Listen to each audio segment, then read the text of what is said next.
欢迎来到小鹿故事会，听故事，长智慧，品人生。每天分享精彩民间故事。今天的第一个故事：老汉夜归，见乌鸦立在坟头，他凭着几枚铜钱逃过一劫。在那小镇边上，有一座孤零零的小山，名叫乌鸦岭。为啥叫这名字呢？说来也怪，这岭上乌鸦特别多，黑压压的一片，时常遮天蔽日，吓得过往行人胆战心惊。岭下有个小村子，村里住着个老汉，姓李，人称李大爷。李大爷一辈子没娶过亲，无儿无女，孤身一人，平日里靠打猎采药为生，日子过得倒也自在。这天傍晚，李大爷又像往常一样，背着弓箭，提着药篓子，上了乌鸦岭。他打算打点野味，再挖点草药，好换几个钱，置办点年货。你也知道，这快过年了，家家户户都得准备准备。李大爷虽然一个人，但讲究个年味儿，不能亏了自个儿。天色渐渐暗了下来，乌鸦岭上的乌鸦也开始闹腾起来，哇哇地叫着，听得人心里直发毛。李大爷却不在乎，他这辈子啥场面没见过，几只乌鸦还能吓着他？他一边走，一边哼着小曲儿，手里的弓箭紧紧握着，随时准备应对可能出现的野兽。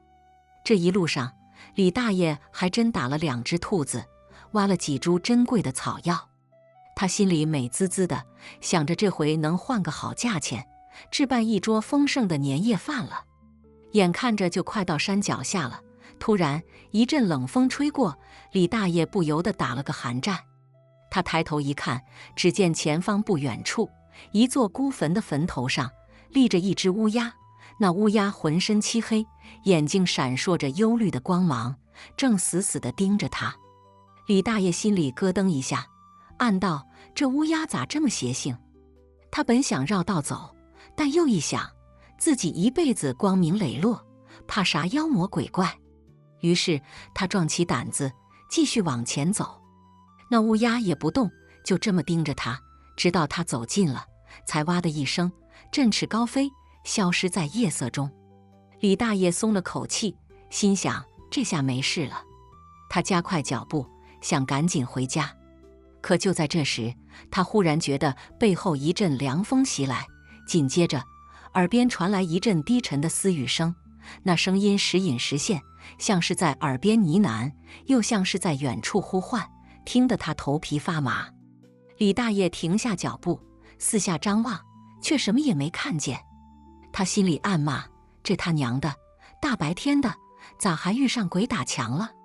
他不信邪，又往前走了几步，可那私语声却越来越清晰，越来越急促，仿佛有无数的鬼魂在他耳边低语，想要把他拖入无尽的黑暗之中。李大爷这下真害怕了，他知道自己肯定是遇上不干净的东西了。他慌忙从怀里掏出几枚铜钱，这是他年轻时从一位道士那里求来的，据说能辟邪驱鬼。他把铜钱紧紧攥在手里，嘴里念叨着：天灵灵，地灵灵，太上老君快显灵，妖魔鬼怪快离开，保佑我李大爷平安回家。说来也怪，那私语声还真就渐渐消失了，周围的空气也似乎变得清新起来。李大爷松了口气，继续往前走，不一会儿就看到了村子里的灯火。他心里一阵欢喜，知道自己终于摆脱了那股邪劲儿，安全到家了。可就在他快到家门口的时候，突然一只乌鸦从天上直冲下来，直奔他的面门而来。李大爷吓得魂飞魄散，本能地举起手里的铜钱挡在面前。只听啪的一声，那乌鸦竟被铜钱弹了出去，重重地摔在地上，挣扎了几下就没动静了。李大爷愣在原地，半天没回过神来。他低头一看，只见自己手里的铜钱已经变得通红，仿佛被火烧过一般。他这才明白，原来是这几枚铜钱救了自己的命。他赶紧捡起地上的乌鸦，扔得远远的，然后匆匆进了家门，关上门窗，生怕再有什么不干净的东西找上门来。这一夜，李大爷躺在床上，翻来覆去的睡不着。他回想着今晚的遭遇，心里一阵阵后怕。他知道自己肯定是无意中冲撞了什么邪灵，才会惹上这等麻烦。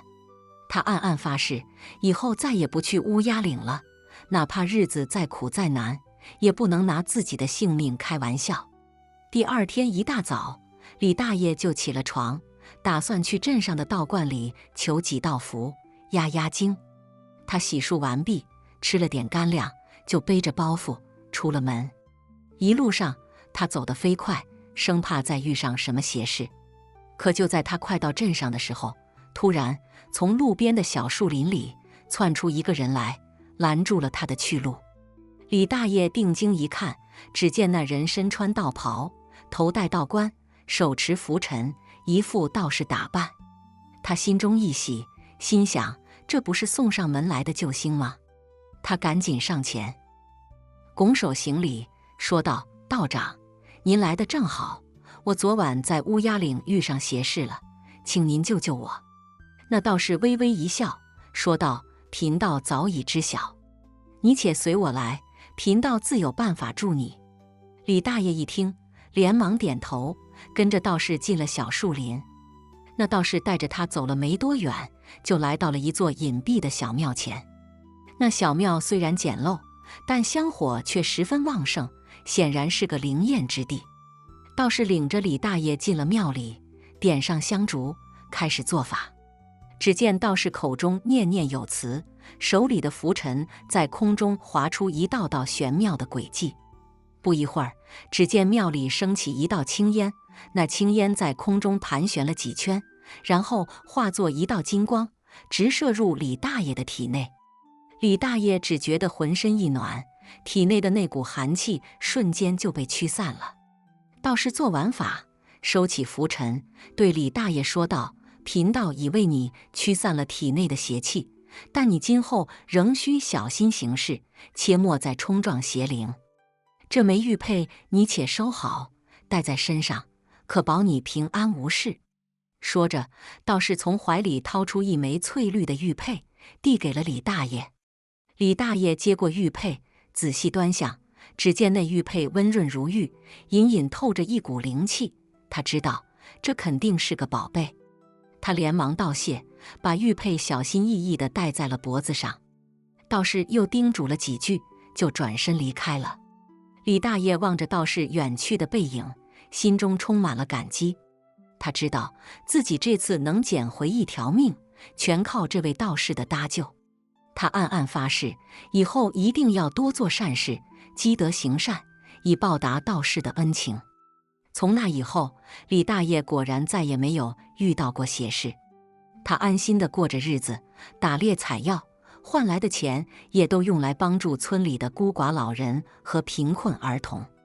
他的善举赢得了村里人的尊敬和爱戴，大家都亲切地称他为李大善人。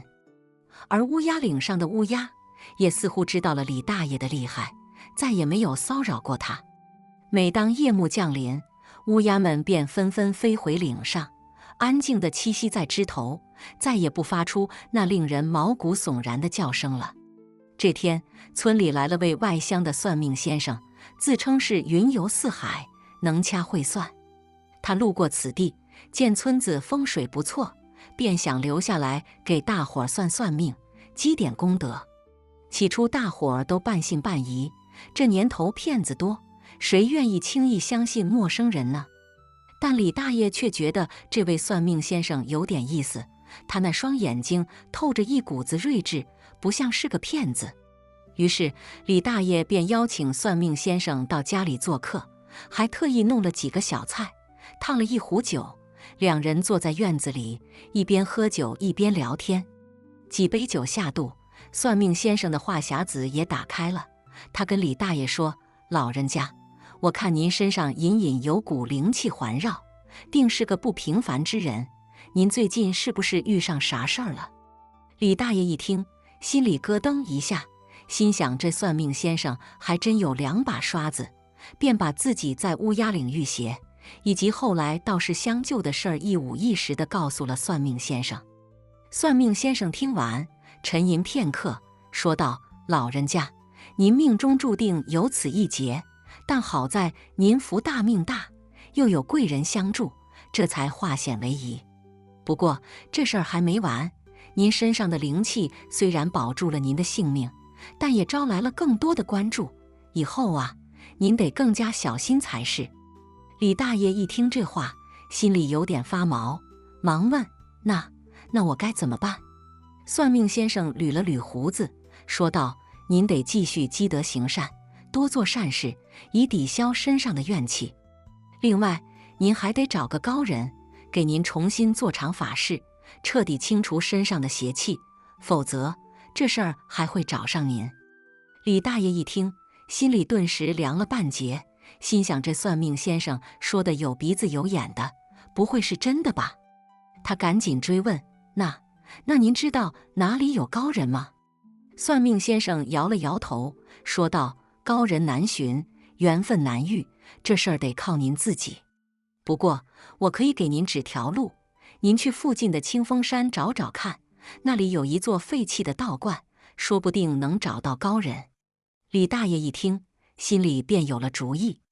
他决定去清风山碰碰运气，无论如何也得找到那位高人，彻底清除身上的邪气，好安安稳稳地过日子。第二天一大早，李大爷便收拾好行囊，告别了村里的乡亲们，踏上了前往清风山的路。这清风山离村子不远，但山路崎岖，走起来也是颇为吃力。李大爷一路上走走停停，渴了就喝点山泉，饿了就吃点干粮。好在他身子骨硬朗，几天下来，倒也走到了清风山脚下。他抬头一看，只见山上云雾缭绕，仿佛仙境一般。他心里一阵欢喜，心想这地方还真不错，说不定真能遇到高人。他沿着山路往上爬，不一会儿，就来到了一座废弃的道观前。那道观虽然破旧，但气势恢宏，显然是个有年头的地方。李大爷推开门，走了进去。只见道观里杂草丛生，蛛网遍布，显然已经很久没有人来过了。他在道观里转了一圈，也没发现什么高人。正当他准备离开的时候，突然从道观的后院传来一阵琴声。那琴声悠扬动听，仿佛能洗涤人的心灵一般。李大爷心中一动，连忙循声而去。他穿过一片竹林，来到了一间小屋前。只见小屋里坐着一位白发苍苍的老者，正闭目弹琴。那老者身穿道袍，头戴道冠，一副仙风道骨的模样。李大爷心中一喜，心想这肯定就是高人了。他连忙上前，拱手行礼，说道：“老人家，在下李大爷，特来求见高人，请您指点迷津。”那老者微微一笑，说道：“你终于来了，我等你很久了。”李大爷一听这话，心里更加确信这位老者就是高人了。他连忙把身上的事儿一五一十地告诉了老者。老者听完，沉吟片刻，说道：“这事儿我早已知晓，你身上的邪气我已经帮你清除了一部分，但要想彻底清除，还得靠你自己。”李大爷一听这话，心里有点发懵，忙问：“那我该怎么做？”老者指了指桌上的古琴，说道：“你且坐下，听我弹一曲，然后按照我的指引去做，自然能化险为夷。”李大爷一听，连忙坐下，静心聆听。只见那老者手指在琴弦上轻轻拨动，琴声如泉水般流淌而出，仿佛能穿透人的灵魂一般。李大爷只觉得浑身一轻，体内的那股邪气仿佛被琴声吸走了一般，他整个人都变得神清气爽起来。一曲终了，老者说道：“你且记住，这世间万物皆有灵性，你若能善待万物，万物自会善待你。你身上的邪气，乃是因你心中有所怨念，有所执念，若能放下这些，自然能超脱物外，逍遥自在。”李大爷一听这话，顿时恍然大悟。他明白了，原来自己一直以来的执念和怨念，才是招来邪气的根源。他决心放下这些执念，好好生活，善待身边的人和事。他告别了老者，踏上了回家的路。一路上，他心情轻松，仿佛脱胎换骨一般。他回到了村里，继续过着平静的日子，但这次他的心态完全不同了。他变得更加豁达，更加乐观，也更加珍惜眼前的一切。村里人也觉得李大爷变了，变得更加和蔼可亲，更加乐于助人。大伙儿都纷纷向他学习，希望也能像他一样，过上幸福自在的生活。就这样，李大爷在村里安享晚年，直到生命的尽头。他去世的那天，村里人都来为他送行，大家都说李大爷这一辈子活得值。这事儿传遍了整个小镇，大伙儿都纷纷感慨，说李大爷真是福大命大，遇到了高人指点，才能化险为夷，过上幸福自在的生活。而乌鸦岭上的乌鸦也似乎知道了李大爷的离去，纷纷飞到空中为他送行，仿佛在感谢他这一辈子的善行。从此以后，乌鸦岭上的乌鸦再也没有骚扰过村里人，大伙儿也都过上了平静安宁的生活。而李大爷的故事也成了小镇上流传最广的传说之一，激励着一代又一代的人向善向美，追求幸福的生活。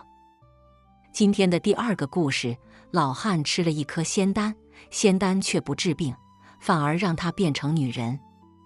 各位看官，今儿个咱们讲一段奇闻异事，地点不在咱那黑土地，而是在那云遮雾绕的江南水乡，有个地方名叫碧溪村。这村里住着一位老汉，姓刘，名唤守山，是村里有名的老实人，一辈子守着几亩薄田，无儿无女，孤零零的。别看他年纪大，身体却硬朗得很，跟村里那些年轻人比起来，也毫不逊色。这刘老汉呢，唯一的毛病就是腰杆时常疼得厉害，这是年轻时帮村里修堤坝落下的病根。每当阴雨连绵的时候，腰就像被刀割似的，疼得他满头大汗。村里的大夫也瞧了，草药也吃了不少，可这毛病就像那牛皮糖，粘上了就甩不掉。这天，刘老汉照例上山采药，打算自己给自己开方子。那山啊，有个名叫茅山，传说里头的道士能飞天遁地，炼长生不老丹。刘老汉不信这些，他只信手上的药材能不能缓解他的腰疼。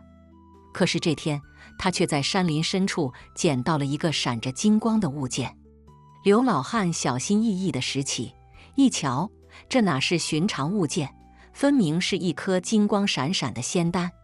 这仙丹不大，跟咱村里小孩玩的弹珠似的，圆润光滑，散发着淡淡的香气。刘老汉心里直犯嘀咕，这深山老林的，哪来的仙丹？莫不是哪位神仙遗落的？他心里琢磨着，也没多想，张口就把那仙丹给吞了下去。这一吞下去，他还真觉得浑身舒畅，连腰都不疼了。刘老汉高兴坏了，心想这下可是捡着宝了。他乐颠颠地下了山，逢人就讲：老汉，我今儿个在山上捡了颗仙丹，吃了以后腰都不疼了。村里人听了，有的羡慕，有的不信，可刘老汉心里却美滋滋的。可谁知道，这仙丹的功效远不止于此。第二天一早，刘老汉起来照镜子，这一照，差点没把他魂儿给吓掉。镜子里的人哪里还是刘老汉，分明是个皮肤白皙、眉清目秀的大姑娘。刘老汉摸了摸自己的脸，又捏了捏自己的腰，又惊又惧，一时间不知道该怎么办才好。他心想，这仙丹莫不是能治病，也能变性，这也太邪门了。刘老汉一把年纪了，哪见过这阵仗，急得在屋里团团转。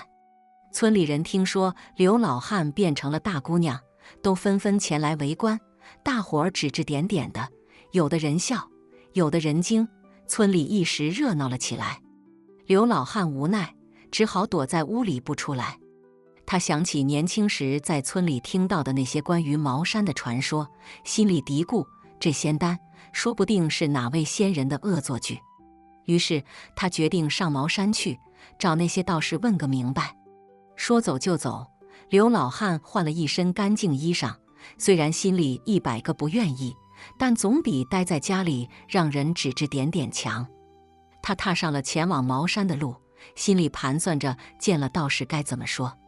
那茅山啊，高耸入云，山路崎岖，刘姑娘走了许久，才走到半山腰的一座道观前。那道观名叫紫云观，门口站着2个小道童，见了刘姑娘，一个个瞪大了眼睛，上下打量着她。刘姑娘心里有些忐忑，上前施了一礼，说道：“2位小道长，我是山下的村民，名叫刘守山，今日有要事求见观里的道长。”小道童一听，相互对视了一眼，其中一个笑道：“刘守山，刘老汉，怎么变成姑娘家了？”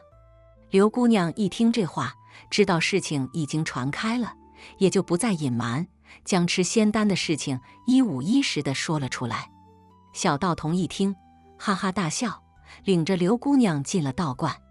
道观里香烟缭绕，仙乐飘飘，刘姑娘一进门就觉得心神宁静了许多。她跟着小道童来到一处偏殿，见到了一个身穿道袍、仙风道骨的老道士。那老道士鹤发童颜，目光炯炯，见了刘姑娘，微微一笑，说道：“施主莫急，此事贫道已有耳闻。”刘姑娘一听，心里稍安，忙道：“道长，您可得帮帮我，我这好好的一个大老爷们儿，怎么就变成姑娘家了？”老道士捋了捋胡须，说道：“施主不必惊慌，这仙丹乃是我茅山之物，功效非凡，它能治病，也能改天换地。不过这仙丹为何会让施主变性，贫道也颇感意外。”刘姑娘一听，急道：“那可如何是好？道长，您可一定要救救我呀！”老道士沉思片刻，说道：“施主放心，贫道自有办法。不过这法子可不容易，须得施主随贫道修行一段时间，方可解此困局。”刘姑娘一听，虽然心里不情愿，但是到如今也只好答应了。于是她便在紫云观住了下来，跟着老道士学起了修仙之道。这修仙啊，可不是闹着玩的。每天清晨，刘姑娘就得起来打坐练功，还要背诵那些晦涩难懂的经文。刚开始她可真是吃不消，可渐渐的，她觉得自己的力气大了，精神也好了许多。原来这修仙不仅能治病，还能强身健体呢。在紫云观的日子里，刘姑娘结识了不少道友，其中有一位名叫林婉儿的女弟子，跟她特别投缘。林婉儿年轻漂亮，心地善良，见刘姑娘一个大老爷们儿突然变成了姑娘家，不仅没有嘲笑她，反而处处照顾她。刘姑娘心里感激，两人很快就成了无话不谈的好姐妹。这一天，刘姑娘正在后山修炼，突然听到一阵急促的脚步声。她抬头一看，只见林婉儿满头大汗地跑了过来，嘴里喊道：“刘姐姐，不好了，师傅他老人家突然病倒了。”刘姑娘一听，心里咯噔一下，忙问：“怎么会这样？师傅他老人家不是修仙之人吗？怎么会生病？”林婉儿急得眼泪都快掉下来了，说道：“我也不知道，今天早上师傅他突然说自己胸闷气短，浑身无力，我们找了好多药材都不管用。”刘姑娘一听，心里暗暗思量，这仙丹既然是我吃下去的，说不定我的邪也能治病。于是她咬了咬牙，说道：“婉儿，带我去见师傅，我有办法。”林婉儿一听，忙领着刘姑娘来到了师傅的寝宫。只见老道士躺在床上，脸色苍白，气息奄奄。刘姑娘走上前，二话不说，在自己的手指上划了一道口子，将鲜血滴进了老道士的嘴里。神奇的是，那鲜血刚一进嘴，老道士的脸色就渐渐红润了起来，气息也平稳了许多。不一会儿，他就睁开了眼睛，坐了起来。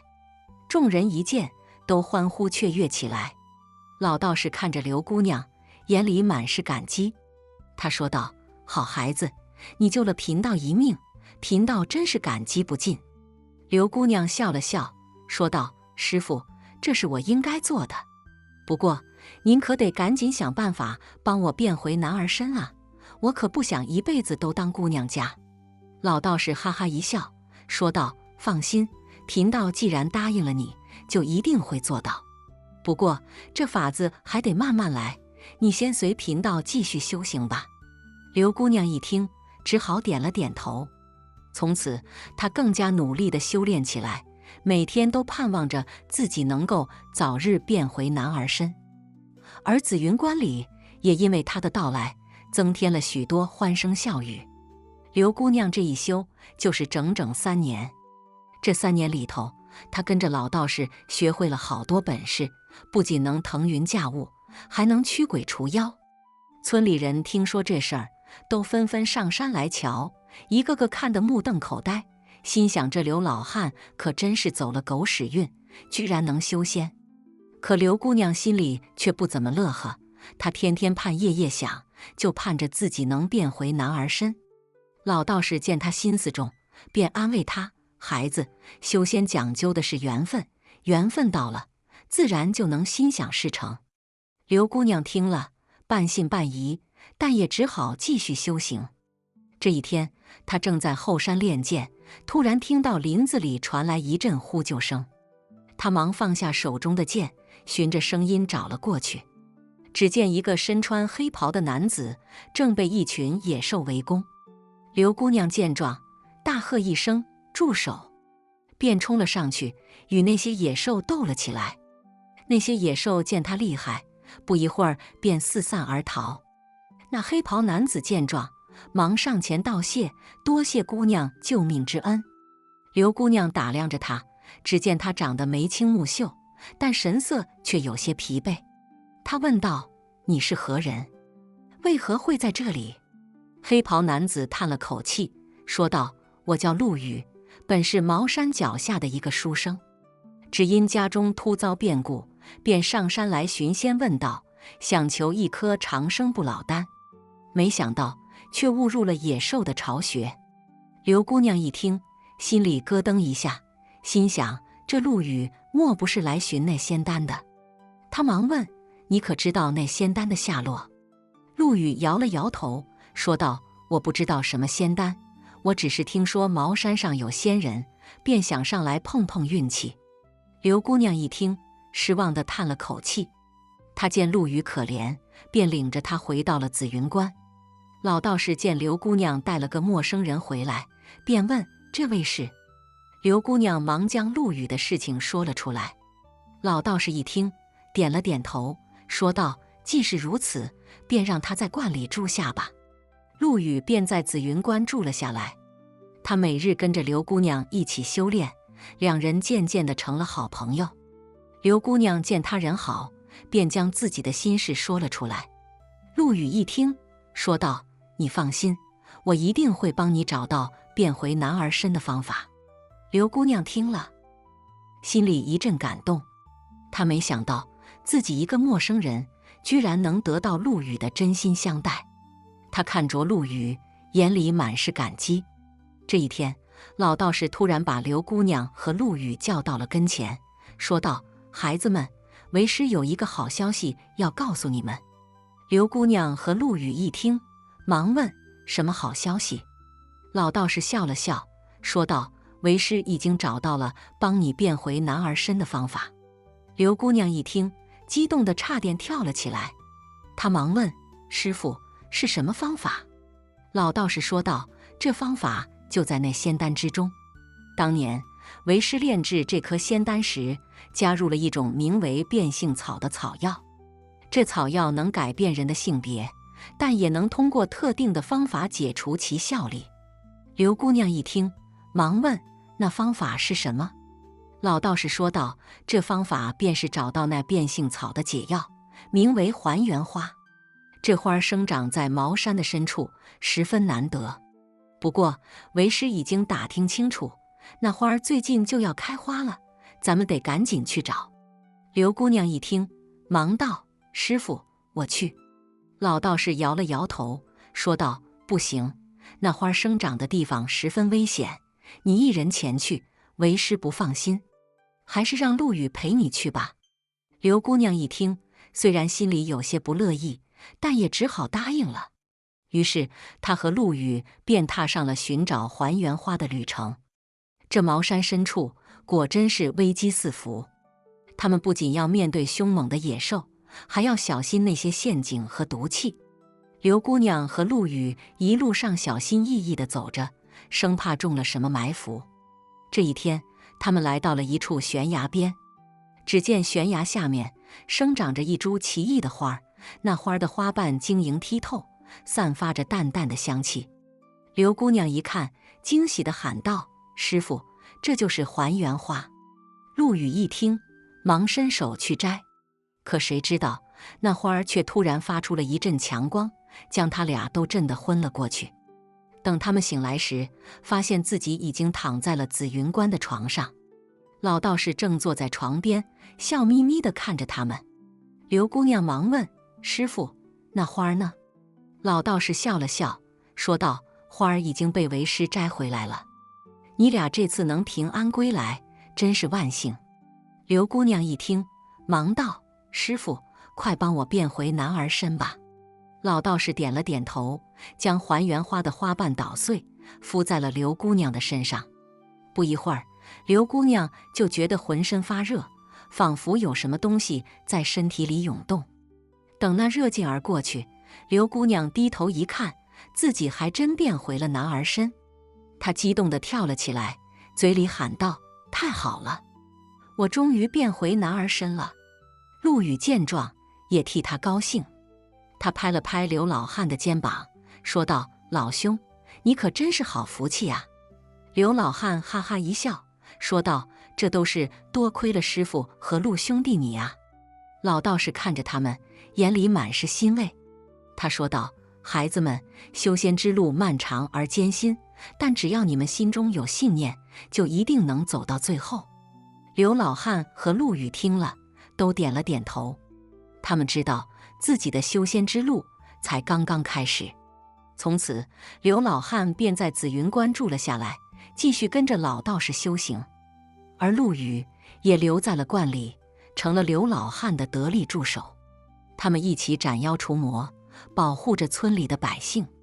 村里人见刘老汉不仅变回了男儿身，还学会了修仙，都纷纷上山来求他帮忙。刘老汉呢，也不吝啬，能帮的忙都帮了。一时间，紫云观的名声大噪，成了方圆100里之内的修仙圣地。而刘老汉呢，也从一个默默无闻的老汉，变成了受人尊敬的修仙大师。他时常想起自己吃下那颗仙丹的那一刻，心里感慨万千。他知道这一切都是缘分，缘分让他走上了修仙之路，也让他找到了真正的自己。今天的最后一个故事，老汉在布袋里放鸭肠，木匠没察觉，打开布袋赶忙去道歉。在那不知名的架空时空里，有一座云雾缭绕的茅山，山中奇峰罗列，古木参天，是个修仙问道的好地方。山脚下有个名叫杏花村的小村庄，村民们日出而作，日落而息，过着与世无争的日子。咱今天的故事便是从这杏花村里，一位名叫李大锤的老汉和一位初来乍到的木匠小张说起。李大锤这老汉可是个有意思的人，年过60，依旧精神矍铄，红光满面。平日里除了种地，还爱鼓捣些吃食，尤其是那鸭肠，被他做的那叫一个绝，香辣可口，10里8村无人能及。这不，前几天刚宰了几只鸭子，李大锤就忙活着把鸭肠收拾干净，准备做顿好吃的。这天，李大锤提着装满鸭肠的布袋，打算去村头的老柳树下找几个老少爷们儿一块儿晒太阳、吃鸭肠、聊闲天。这布袋是李大锤自制的，用粗麻绳编织，结实耐用，还特意在口子上缝了个小抽绳，方便封口。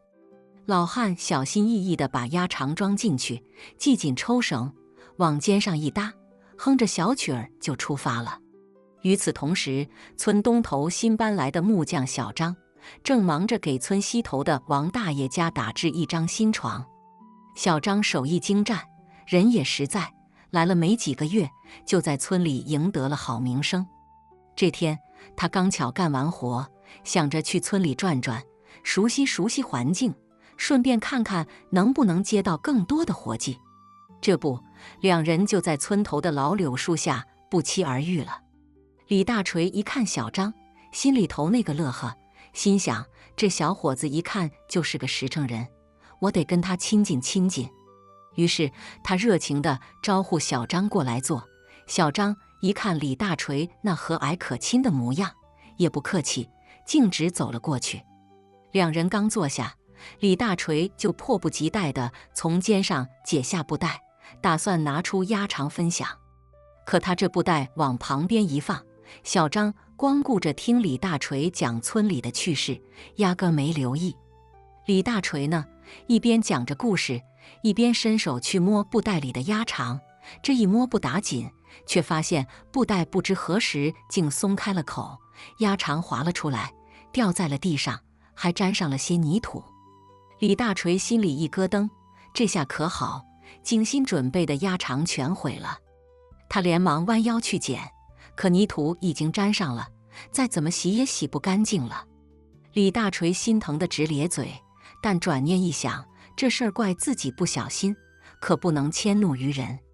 于是他悄悄把鸭肠重新塞回布袋，打算找个机会处理了，免得让小张尴尬。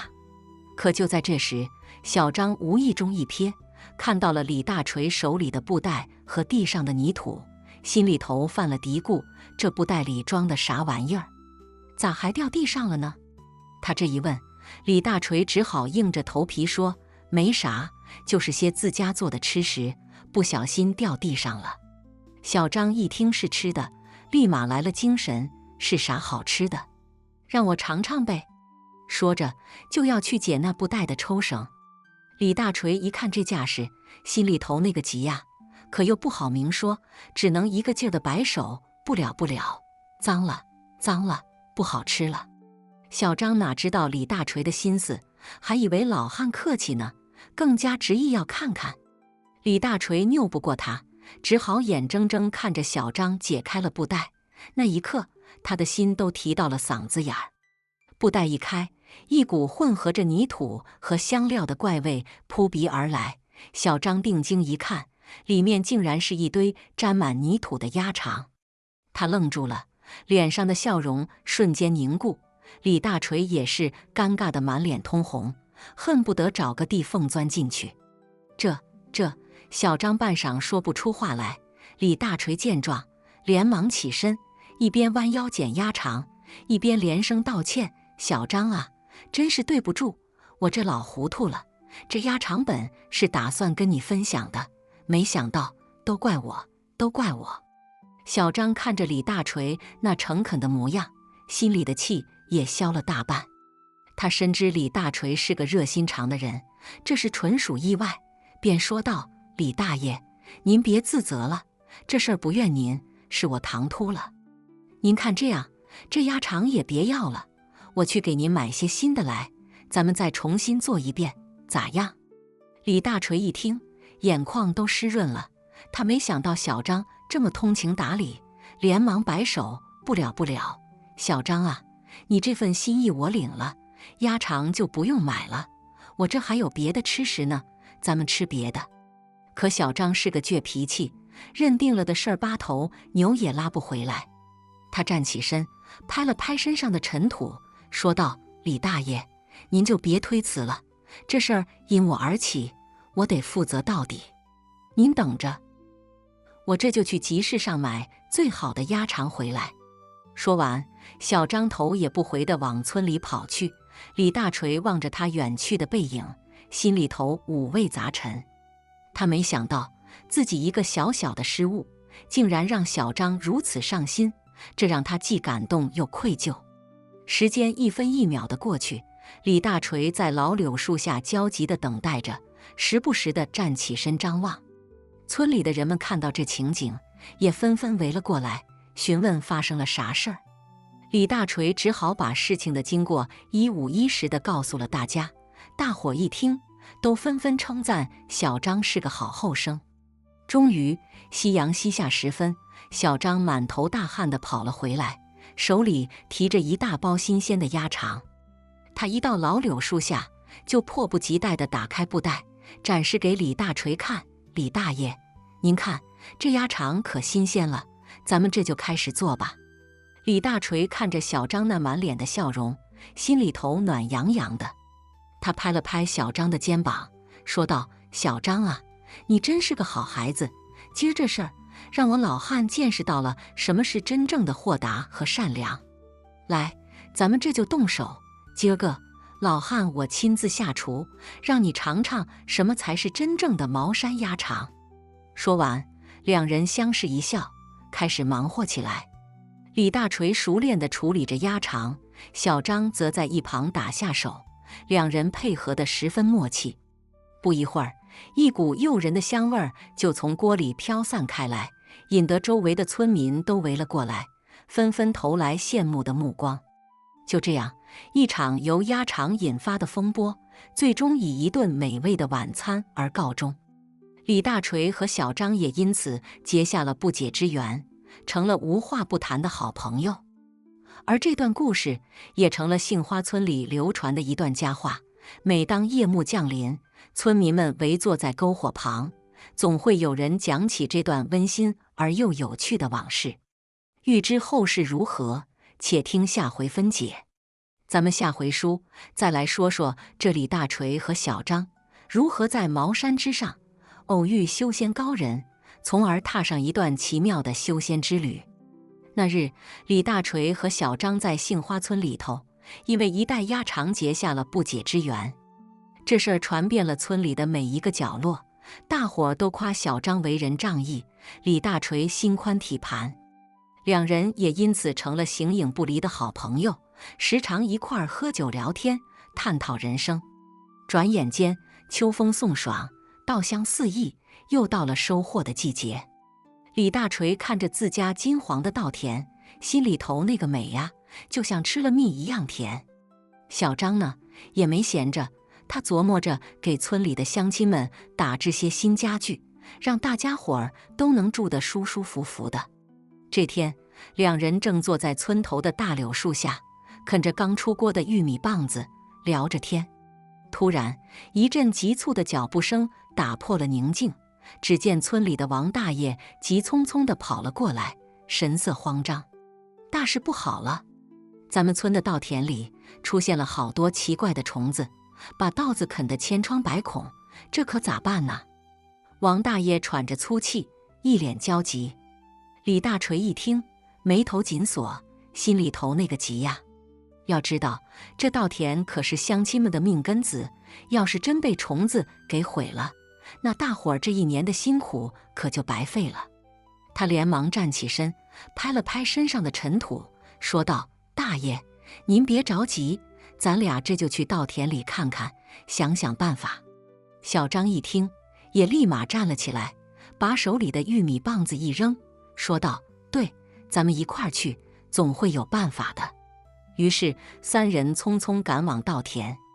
一到地方，眼前的景象让李大锤和小张都愣住了。只见稻田里密密麻麻的虫子正在肆意啃食着稻穗，一片狼藉。乡亲们也都围在田边，束手无策，眼含热泪。李大锤看着眼前的景象，心疼得直咬牙。他转头看向小张，说道：“小张啊，咱俩得想个法子，不能眼睁睁看着乡亲们的心血就这么毁了。”小张点点头，神色凝重。他环顾四周，突然眼睛一亮，说道：“李大爷，您看那边的山，咱们能不能去山上找找有没有什么草药，能驱赶这些虫子的？”李大锤一听，觉得这是个好主意，他拍了拍小张的肩膀，说道：“好小子，有头脑，咱俩这就上山碰碰运气。”于是两人背上背篓，拿起镰刀，就往山上出发了。山路崎岖，杂草丛生，两人走的那叫一个艰难。